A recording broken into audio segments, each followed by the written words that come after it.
So we're in the middle of our trailer build, and we just finished up insulation and putting down our subfloor in here. But we're gonna take a minute because we're gonna do something right now that I've seen a few videos on, but nothing very definitive. And it's not even really gonna be like a how-to, it's just gonna be kind of my experience putting this in, because it's a very difficult thing that hopefully doesn't end up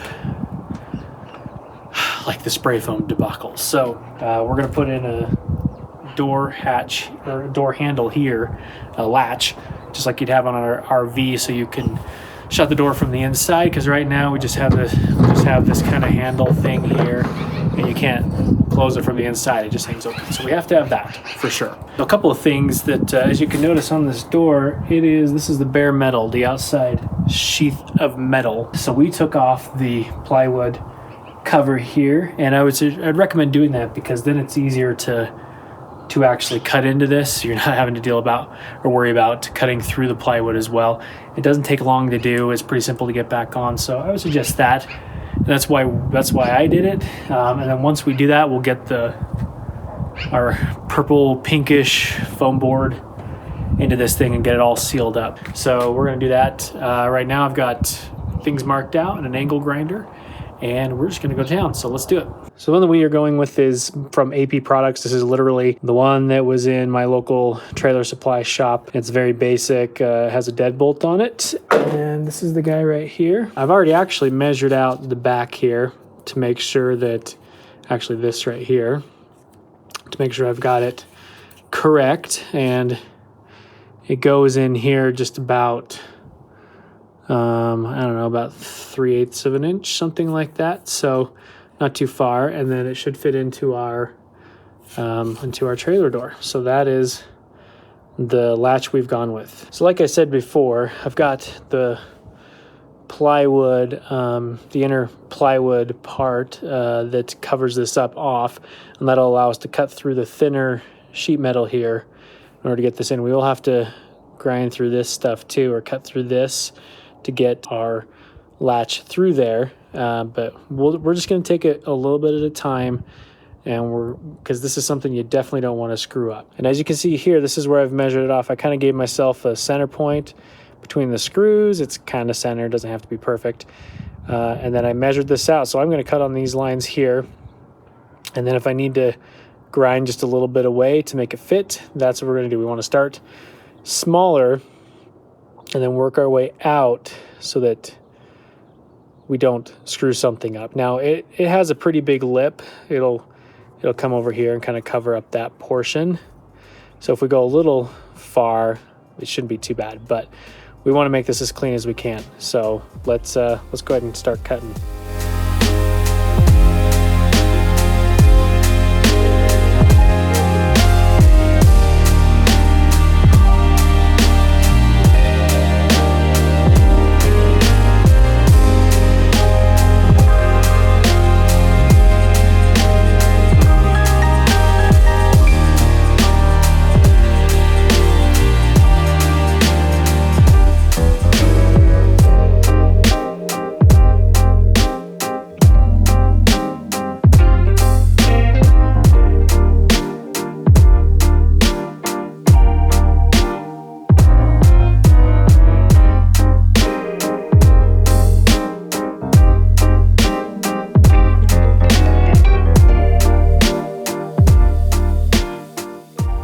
Now I know I'm going it upside down because I can't, there's a piece of angle iron right here, box square iron right there, so I can't go through there. So I'm just wanted to try to get it in this other way first, but I think I need to come up just a little bit on that one. So let's do that.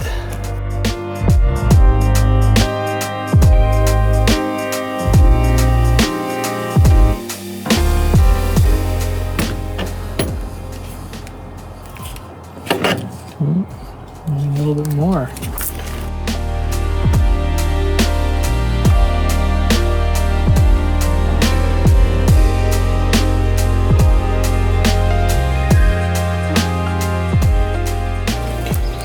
Well, that wasn't as pretty as I was hoping,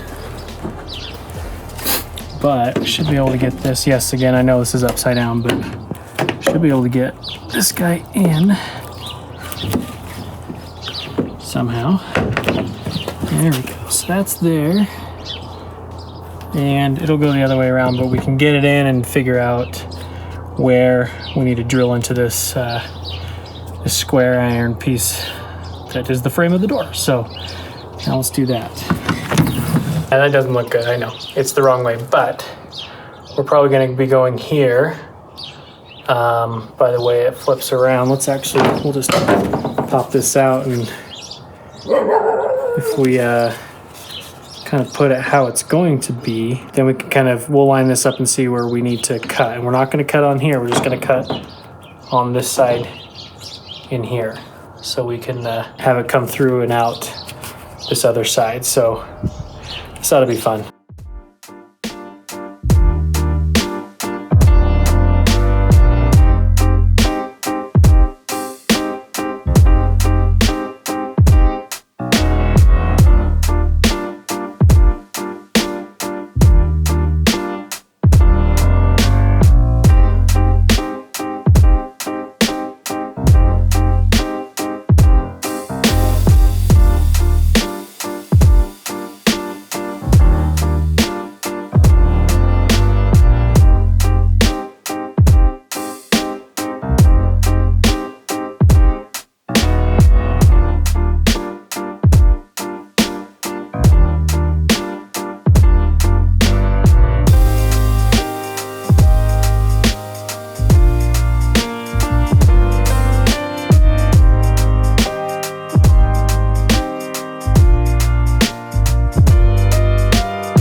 So last night, finished up everything on the latch here, and I'll show you some close-ups in a minute. It took a lot. It took a lot to get this thing done. So two tools that I would recommend to get is an angle grinder. Actually, broke that just moving it around yesterday. Yeah, broke that. Angle grinder was great for getting the initial cuts done around the edges. And then the other thing was a Dremel tool, but I have this one. This is just a rotary cutter. It can take the Dremel bits and the cutting discs and things like that. It eats through discs fast, so make sure you get as many discs as you think you'll need.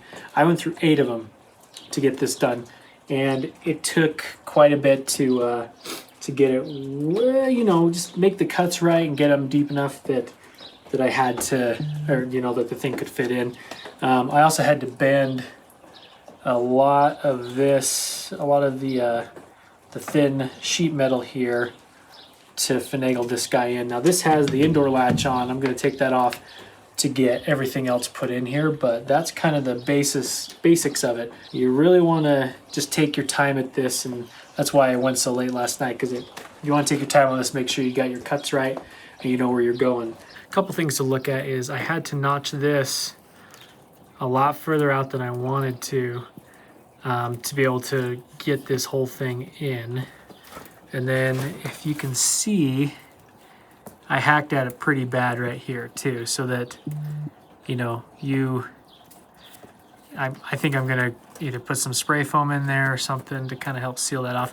The nice thing is that the kit includes this plate here to cover up your mistakes and how big of a hole you made, because you have to make it big enough for this thing to fit through. Not so big that you go past these edges, but this plate's pretty big, so that's really nice. And as you can see, I'm a master putting the sealant on too. Not at all. On the outside, it's a little bit better, but you know, that'll keep the moisture out that we're getting today. So that's nice, and everything works just fine. We've got our deadbolt right. We've got our deadbolt right there. I can't really. It's kind of hard to twist out.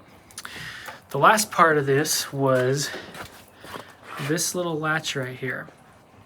And the interesting thing about this is I thought I would have to cut into this metal at first. But to be honest, with the weather stripping on the door, you see it's kind of far out right there. But with the weather stripping, that's perfect. It just locks right in. And even the deadbolt is fine. The deadbolt I don't think goes as far as it could. But if I needed to, I could notch something out there. But I don't really want to. I think it's just fine. It's really just for keeping the door shut, not necessarily for locking it up at the end of the night and making sure nobody gets in. And this is surprisingly easy. You just get some Tech screws and screw it in. And it ends up looking very nice. Okay, maybe not very nice, but it looks okay. It also, you know, these aren't just a hole, right? This is a this kind of an oval, so you can adjust this. So I ended up going a little bit too far this way on the first one, and then I moved the screw over just a little bit to be able to get some movement and to be able to get it to shut. So now we'll shut the door here, and it shuts right in, which is very nice. And then I just open it up. Just like that. Now, if you see, snow. If you see, it does kind of wiggle up top because I didn't put it in the middle, like right here. I put it down a little bit further. That's just for ease of use, and because this is in the way, I didn't want to have to reposition that. So I put it down here, and I think that'll work just fine. I don't know if that actually helped in any way on showing you how I did this. You will have to use some caulking to fill in the gaps because there will be some gaps. I'm not a professional. I've never done this before. This is my first time. I think it came out pretty good. I'm happy with it. I've always got this latch here on the outside of the door to lock it up each night.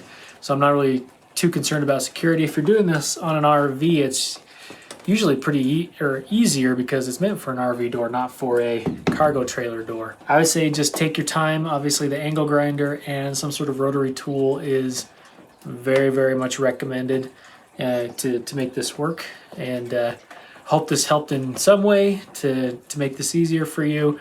Don't make any mistakes that I made or anything like that. It actually ended up being not too bad. So thank you for watching this video. If you like it, we've got a whole playlist with the build of this cargo trailer and what we're doing with it. It's a little bit different. It's actually not going to be a cargo like camper conversion.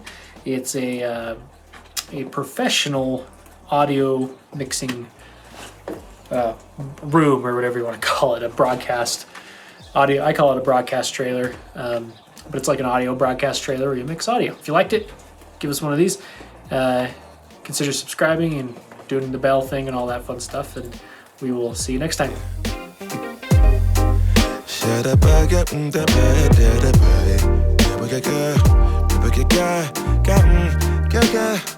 Girl,